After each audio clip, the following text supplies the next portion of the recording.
Hello everyone. आज की video में हम पढ़ेंगे फंक्शन रिटर्न का। जैसे हमने पिछली वीडियो में फंक्शंस पढ़ लिए हैं, फंक्शन, आर्ग्यूमेंट एंड पैरामीटर्स। तो आज हम फंक्शन रिटर्न देखें किस तरह से यूज़ होते हैं। तो यहाँ पे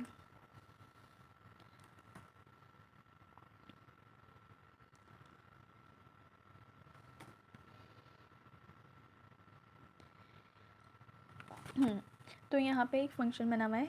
फ़ंक्शन का नाम दिया हुआ है फुल नेम, एंड यहाँ पे इनको पैरामीटर्स दिए हुए हैं F name and L name, first name and last name. ठीक है। डॉक्यूमेंट डॉट राइट में प्रिंट कराया हेलो और इनको कॉन्कैटिनेट करवा दिया और फुल नेम जो है यहाँ पे प्रिंट हो जाएगा। तो इस तरह से हम यूज़ कर रहे थे फंक्शन का।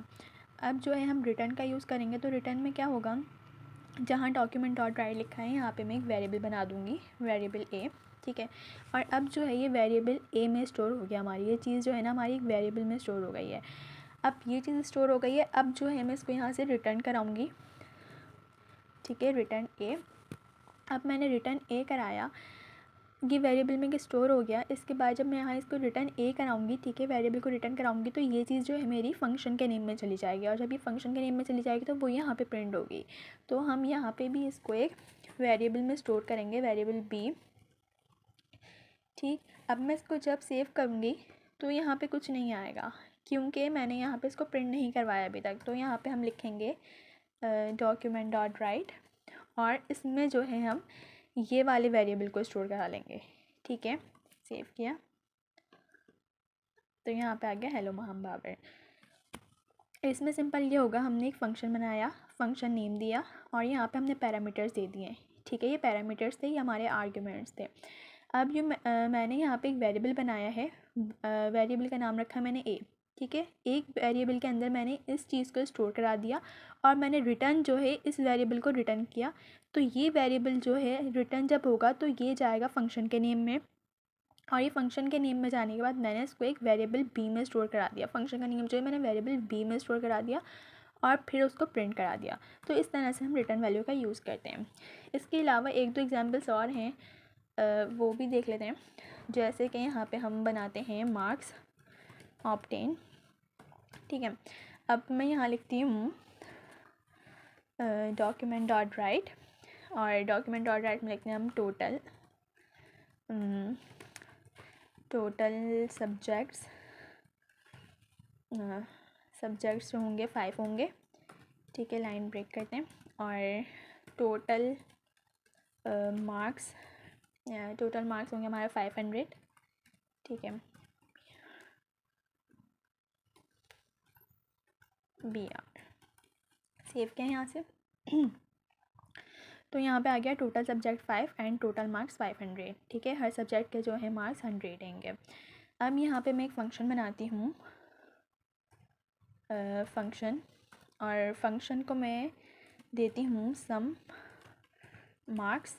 ठीक है, और सम मार्क्स के अंदर लिखते हैं इंग्लिश, उर्दू, मैथ,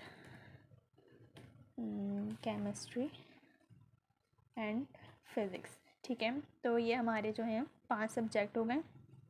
अब मैं इसको एक वेरिएबल के अंदर स्टोर करती हूँ। ठीक है, वेरिएबल ए। और वेरिएबल ए के अंदर जो है हम क्या करेंगे, अब जो है मैं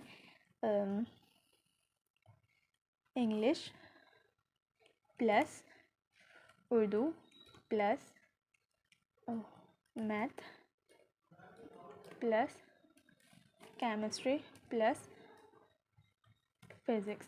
ठीक है, तो इन सबको जो है मैं प्लस कर लूँगी और रिटर्न कराऊँगी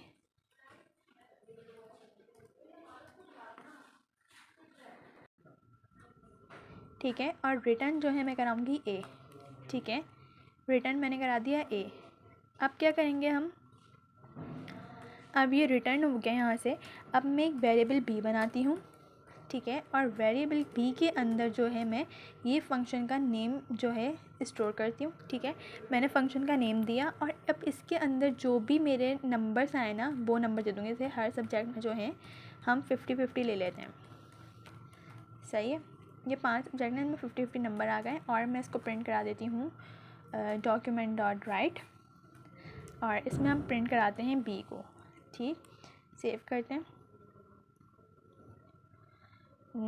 यहाँ पे मैं लिख देती हूँ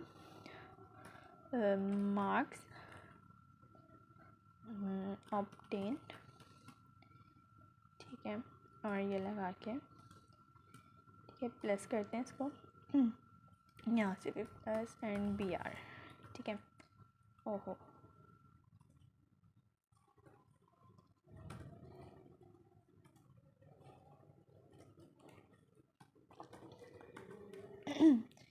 ठीक है, तो यहाँ पे आ गया हमारे पास मार्क्स ऑब्टेन जो आए हमारे पास 250 आए। क्यों?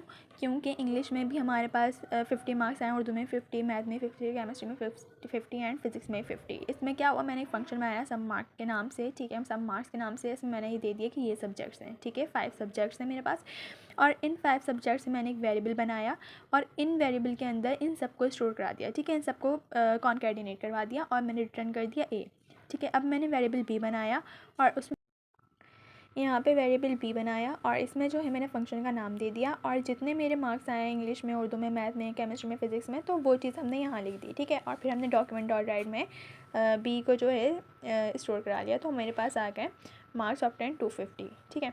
यहाँ पे हमारे पास कुछ और भी मार्क्स हो सकते थे, जैसे कि यहाँ पे 90 हो गए और यहाँ पे हमारे पास 70 हो गए, ठीक है।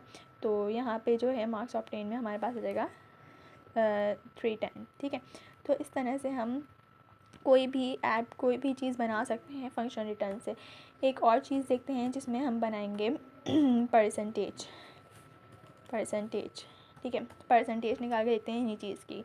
तो यहाँ पे जो है मैं बनाती हूँ, एक मैंने फंक्शन बनाया परसेंटेज और इसके अंदर लिखते हैं हम टोटल मार्क्स, ठीक है। यहाँ मैं लिखा टोटल मार्क्स और इसके बाद मैं लिखूँगी यहाँ पे वेरिएबल सी बनाऊँगी, वेरिएबल सी होगा और इसके अंदर जो है मैं लिखूँगी टोटल मार्क्स,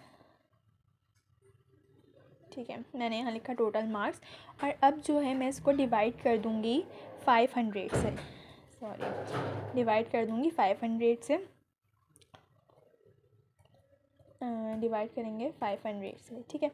डिवाइड इसलिए किया कि हमारे पास 5 सब्जेक्ट हैं, तो हर सब्जेक्ट जो है मेरे पास 100 का है, तो मल्टीप्लाई करेंगे 100 से, ठीक है। और अब जो है मैं रिटर्न कराऊंगी, रिटर्न हम कराएंगे सी को, ठीक है। रिटर्न मैंने करा लिया सी को, ओहो, ठीक है, तो रिटर्न हो गया सी। अब मैं क्या करूँगी, अब मैं एक और वेरिएबल बनाऊँगी, वेरिएबल डी, ठीक है। मैंने एक वेरिएबल डी बनाया और अब इसके जो परसेंटेज, मेरा ये फंक्शन का नाम था परसेंटेज, ठीक है, मैंने वही लिखा और इसके अंदर जो है मैंने स्टोर कराया इस वाले बी को, क्योंकि जो मेरे सब सब्जेक्ट्स के मार्क्स आए हैं उसकी परसेंटेज निकालनी है, ठीक है। तो मैंने यहाँ पे लिखा बी और अब मैं यहाँ लिखूँगी डॉक्यूमेंट डॉट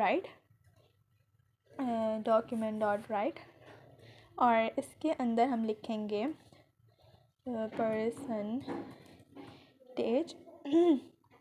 परसेंटेज, ठीक है। और यहाँ पे हम लिख देंगे प्लस डी, ठीक है, और परसेंट, ठीक है। तो मैंने क्या किया, यहाँ पे मैंने एक फ़ंक्शन बना लिया और यहाँ पे मैंने फ़ंक्शन का नाम दिया परसेंटेज और मैंने जो भी इसको पैरामीटर का नाम देना था वो मैंने दिया और फिर मैंने यहाँ पे एक वेरिएबल सी बनाया और वेरिएबल सी के अंदर मैंने इसको दिया टोटल मार्क्स, ठीक है। और यहाँ से जो मैंने 500 से इसको डिवाइड किया, ये इस वाले को मैंने 500 से डिवाइड किया और मल्टीप्लाई कर दिया 100 से, क्योंकि मेरे पास 5 सब्जेक्ट्स हैं तो इसलिए मैंने डिवाइड किया टोटल मार्क्स से और मल्टीप्लाई कर दिया 100 से, क्योंकि मेरे हर सब्जेक्ट के मार्क्स जो हैं 100 हैं, ठीक है। अब मैंने रिटर्न कराया सी को और यहाँ पर मैंने वेरिएबल डी बनाया और इधर जो है मैंने फंक्शन का नाम दे दिया, ठीक है। और इसके बाद यहाँ पे मैंने कुछ नहीं लिखा, यहाँ पे मैंने बी लिखा है, क्योंकि जो मेरे ये सारे मार्क्स आए ना, सब मार्क्स, वो ही ये देखेगा, ठीक है। और फिर मैंने डॉक्यूमेंट डॉट राइट में इसको डी को प्रिंट करा दिया। तो अब देखते हैं रिफ़्रेश करके, तो यहाँ पे हमारे पास बन गए 50%, ठीक है, क्योंकि 250 हमारे पास मार्क्स आए हैं तो यहाँ पे हमारा 50% बन गई है। अगर मेरे पास यहाँ पे जो है यहाँ पे हो जाए 90 और इंग्लिश में आ जाए 80, फ़िज़िक्स में आ जाए 90, ठीक है। अब यहाँ से हम रिफ़्रेश करते हैं तो मेरे जो है मार्क्स हो गए हैंगे 360 और परसेंटेज बन गए 72। तो इस तरह से हम खुद से भी कुछ भी बना सकते हैं फंक्शन रिटर्न का यूज़ करके। जैसे कि यहाँ पे मैं दिखाऊँ हम बाबर क्या था परसेंटेज, ठीक है।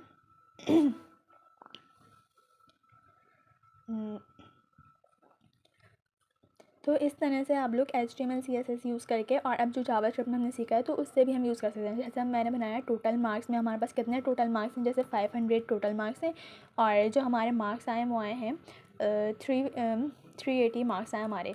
तो अब हमारी कितनी परसेंटेज होनी चाहिए, तो हमारी बनी है परसेंटेज 760। तो इस तरह से हम यूज़ करते हैं। मिलते हैं नेक्स्ट वीडियो में। Thank you.